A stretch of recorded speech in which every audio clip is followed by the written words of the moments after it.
Hi, this is Sergeant Beast Larson.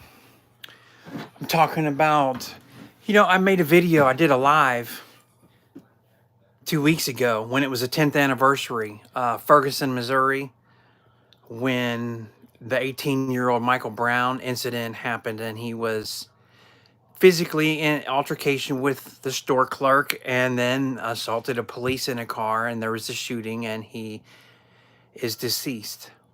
Well, when they had the 10th anniversary, uh, people in the street, people doing stuff, being loud, carrying on. The police were there doing crowd control, and a man ran and tackled Officer Travis Brown, severely injuring him as he fell and hit his head. Severe injury to the brain, critical condition. Hi, thanks for joining. Now they keep talking about peaceful protests. Now, remember, I'm a retired police officer, correction officer.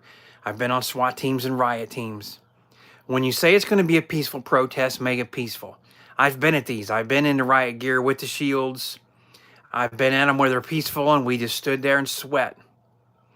Drank water and sweat. Peaceful is peaceful. But it's not peaceful that every time you get together, you have to damage property, damage vehicles, damage police vehicles, first responder vehicles, and then just blatantly sprint down the sidewalk and tackle Officer Travis Brown. Now he's in a hospital with severe brain injury and leaving a family. He's got a family at home. What point does that, what does that solve? What does that prove? It's a two-way street. The blame can't always be on somebody in uniform. The blame goes to both ways. I've talked, I have different ideas, I have different opinions. But it doesn't end up in being in violence. Have discussions. Speaking of discussions, I have now started a podcast with my partner. It's called Prepper and the Beast Hour. Every Wednesday night at 8 o'clock Eastern Standard Time. McKenna, thanks for joining. Do you have any questions or comments? I'm just seeing you posted hi. Anybody else want to make a comment? I mean, these situations are unfortunate, the protests like this. Let me tell you what else is unfortunate. I read today on the news that a doctor in the Detroit area was just charged with like 10 counts of sex abuse and voyeurism and things. He had installed cameras in bathrooms and fitting rooms, doctor's offices, even the local gym he worked at. Somehow he got these cameras placed and he was watching from his computer and his cell phone. So as you look at things in the world and you want to say people are wrong and there's corruption, yes. I wrote a book, Officer Perception, Surviving Danger. It talks about police corruption. It's on Amazon. Here's a doctor,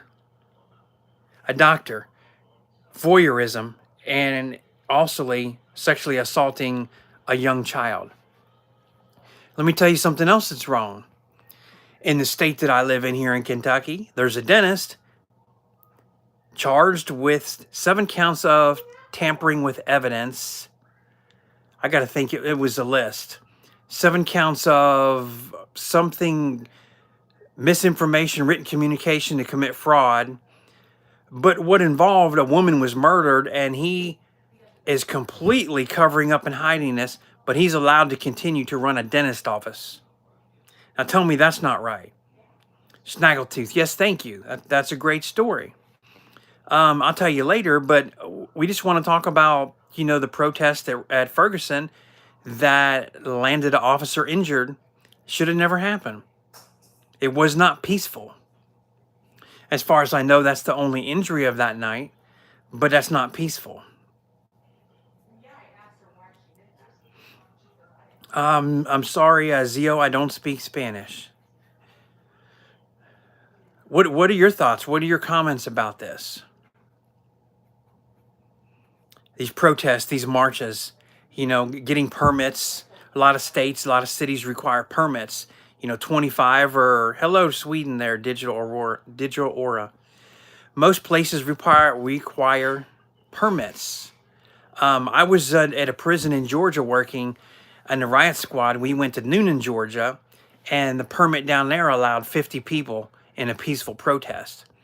Well, they had over 100, so the neo-Nazis were there, got the permit.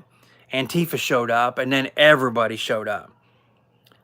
Everybody showed up. All right, hello from Dubai. Hello to Japan. We are talking about, is judo better than BJJ for police and corrections? I'll tell you in a second. The point of this is the officer injured at the 10th anniversary of the Ferguson incident. This happened 2 weeks ago.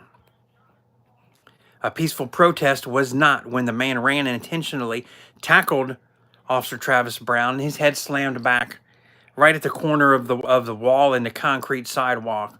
Severe brain trauma. Now, what is better for judo or BJJ? The answer to that is both. The answer to that, number one, is physical conditioning, jumping jacks, sit-ups, push-ups, running, cardio. Judo's a lot of throws, and teaching self-defense to police and corrections for 27 years. You need to be able to punch and strike. You need to be able to throw. Judo has a lot of hip tosses. Hip tosses, are great, especially when you're up close and handcuffed. So doing that is great. Jiu-jitsu on the ground is good to know. However, in correction setting, you don't want to be on the ground, and I'm going to talk about this in another day. You don't want to be wrapped up on the ground trying to get arm bars and leg locks in a dorm alone with 63 other inmates. So it's really a time and a place. Ground fighting is situational. That's probably the best way to explain it. Thanks everybody for joining all over the country, the world, Japan, and Dubai, Sweden. In most street fights, any ground game will win. Yes and no, a guy named Tom. I've trained as a police instructor. I trained a lot of former military and went on the ground right away. They went for the wrist locks and leg locks, tried to get the rear naked choke on me, and were focused on that and never blocked. So I had open punching. I could punch and strike, knee strike, headbutt all I wanted because they were both hands focused on wrist locks. So think about that. It's not always a ground game. Yeah, BJJ, you get tunnel vision. Absolutely right. Absolutely right, Chill543. Thank you for that. So it is really tough. I'm short. I'm 5'9", powerlifter, strongman. So I have extreme power. I like to stand up fight more than anything. But I am very good on the ground. But even at my age, in my 50s, with my snaggletooth, I'll tell you that story. Both. There's a time and a place. The snaggletooth came when I was 18 and first joined the military, and we were doing training in the police academy. I jumped over a rock. Lo and behold, was another rock that bashed me right in the mouth. And it didn't knock my tooth completely out. It just knocked it back. And I had just taken off my 2.5 years of braces the month before. My parents were upset. That's how I got snaggletooth. And about 40 years later, I just never fixed it. I just kept the snaggletooth to help be a part of my legacy. Dagestan. Greetings. It's a monologue, yes. No, I do have a podcast on Wednesday nights at 8 p.m. Eastern Standard Time called Prepper and the Beast Hour. So if you subscribe to my YouTube channel, Sergeant Beast Larson here, subscribe. I'll be posting and presenting a link every Wednesday so you can come in and join. We talk about security issues, home defense, and issues and situations dealing with prepping. Prepping being foraging through the woods, learning how to live without grocery stores, without electricity, without running water. The prepper, All-American Prepper, is an expert in this. He has lived in a tent. He just take it up, go out in the woods, and just live for a long time. He is outstanding. Come on, Bunny says, come on. OMG, I saw something in your back. Nope, just books. Lots of children's books, educational books. We do a lot of reading. Waffles are pancakes with abs. Thank you, Nick. I do enjoy that. I like that. But the beginning of this, so everybody just joining now, thank you. Everybody joining. I started this off talking about the officer injured at Ferguson, Missouri 2 weeks ago, the 10th anniversary of the original Michael Brown incident. The 18-year-old that went into the store, he assaulted a clerk. He came out, and as the officer responded, he assaulted the officer in the police car, ended up shot, and is deceased. And that started the Ferguson riots, and really was the beginning. That was the igniter in all of these different cities, you know, way before George Floyd, of any type of incident that people felt was racial, and started tearing up the towns. That started it off. There's supposed to be a peaceful protest, and it turned not peaceful. Do I know a boxer named Khabib?